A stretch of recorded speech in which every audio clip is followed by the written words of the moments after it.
Howdy y'all, Big Country here with Big Country Survival. Okay, so this is a VR to Shabo Outdoors. I'm petting the dog right now. The dog wants to be in this video, but she can't get on the couch, so she's kind of mad. Alright, she's getting pettings. But anyway, so this is a VR to Shabo over at Shabo Outdoors. Y'all ain't already subscribed to him, go check him out. And I'm going to give you the gist. This is like 2 videos of his, and I'm just going to kind of try and fit it all into one. Hopefully, I can do it. If not, there'll be a part 2. But anyway, so the basic questions, there's 2 basic questions. One is, how do you deal with lazy people in your group? At what point is too far? And the second question is, how do you help people, or do you help people in an SHTF situation? Alright, we'll start with the work. Laziness. First off, on most of this, I'm drawing inspiration from Scripture. I'm a Bible-believing Christian, and I try and base my principles off of that. Now, that being said, a man who doth not provide for his own is worse than an infidel. Also, there is, consider the ant, thou sluggard. So basically, what I'm trying to get at, what I'm trying to hint at, the good book doesn't look very kindly upon lazy people. Cursed be the ground for our sakes. Things like that.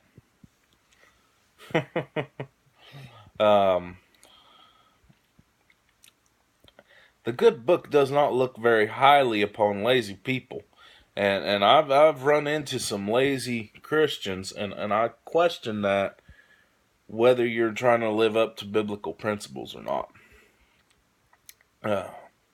I'm not, I'm not being a heretic. I'm not trying to be judgmental. Just call me a fruit inspector. All right. Okay, so I look at that, and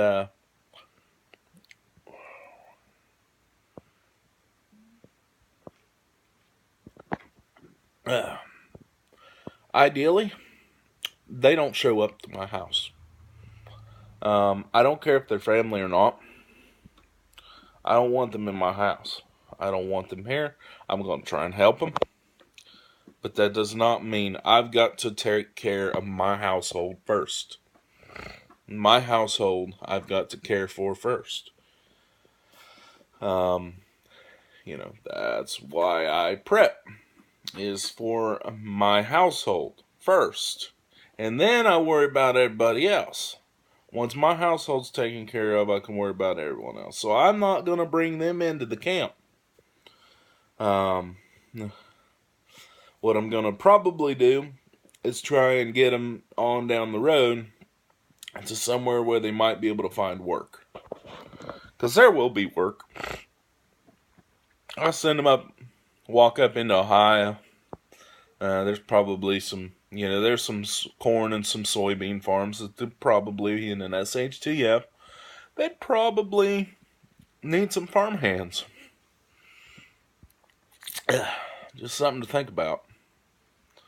There's going to be lots of farms that are going to be a lot less mechanized.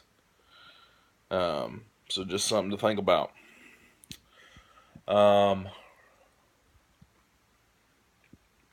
Now, that being said,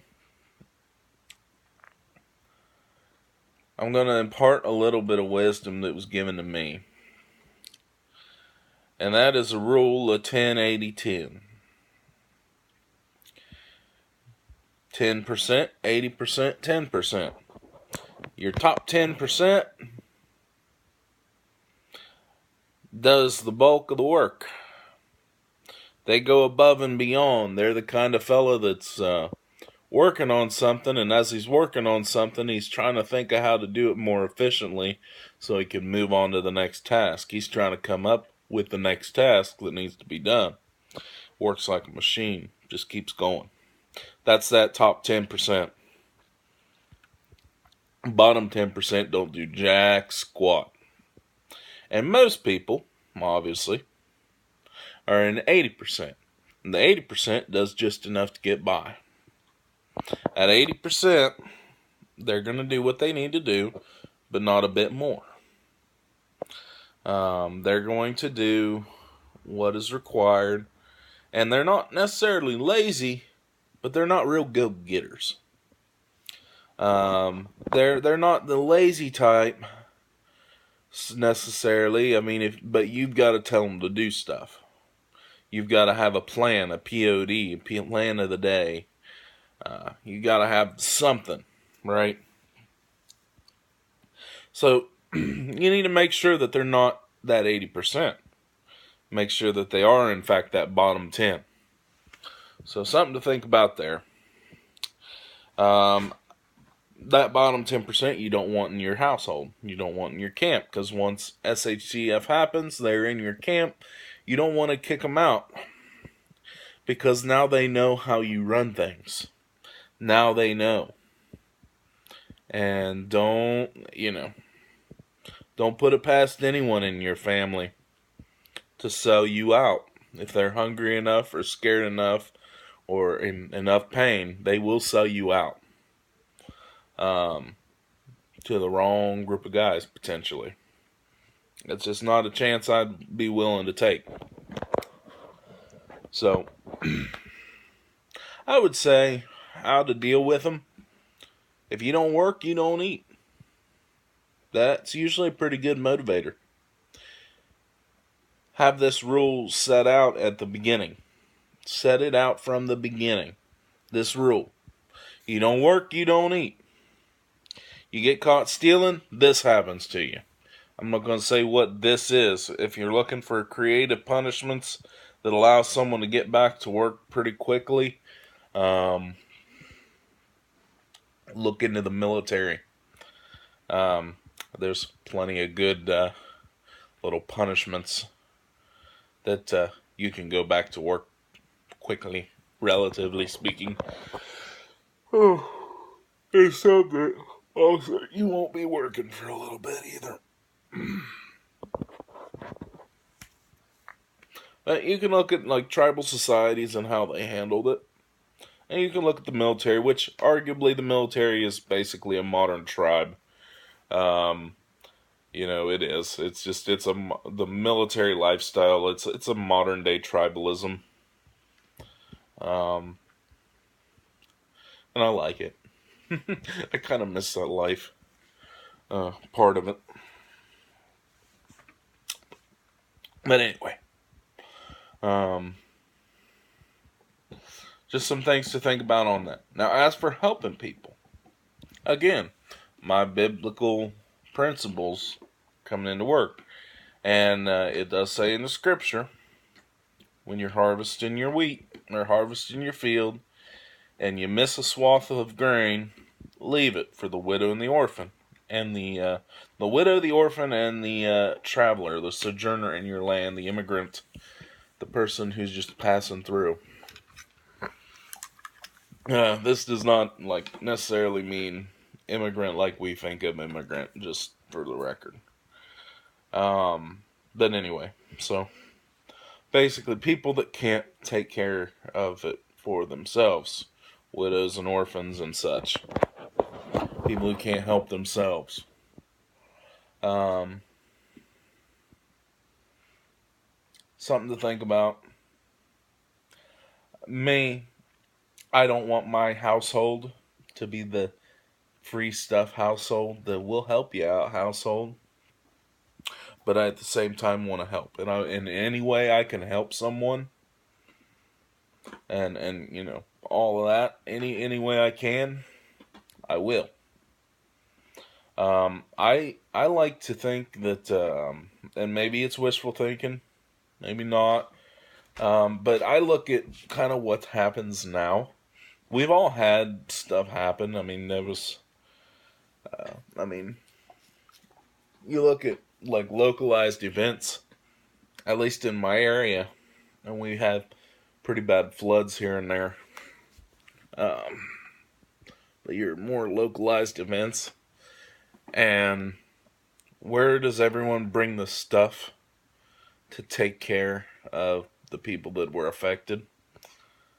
Churches. The local church um, is usually a big hub for distribution and things like that, and people run it. So, do I don't really envision a a scenario bad enough right now until we hit the end times. Um, but I mean, your run of the mill stuff on average, I'd say most stuff, there's still going to be a church. People are still going to, you're going to be able to drop off supplies at the local church. And just put a sign on your property that says, hey, go to the First Presbyterian or whatever, the First Baptist Church, whatever.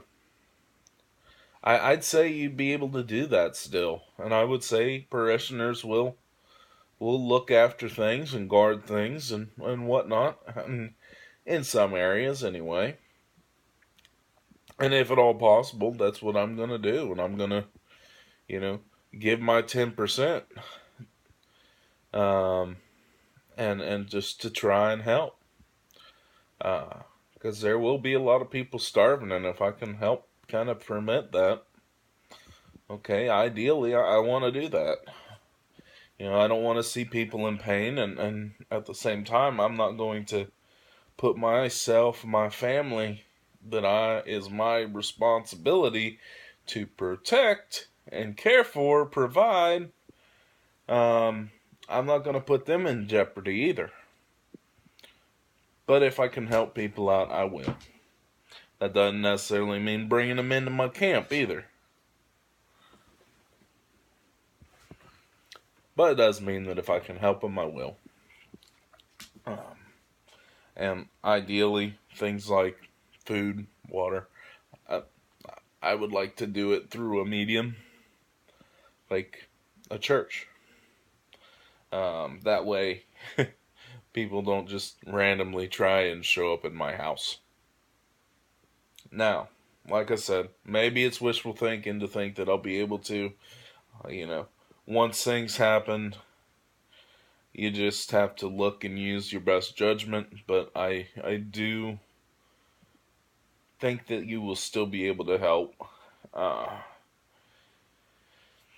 And if I can, I will. And if I can, I will. If I can't, then I won't. I mean, about as simple as I can make it. Anyway, till next time, this is Big Country with Big Country Survival. I'm signing out. God bless.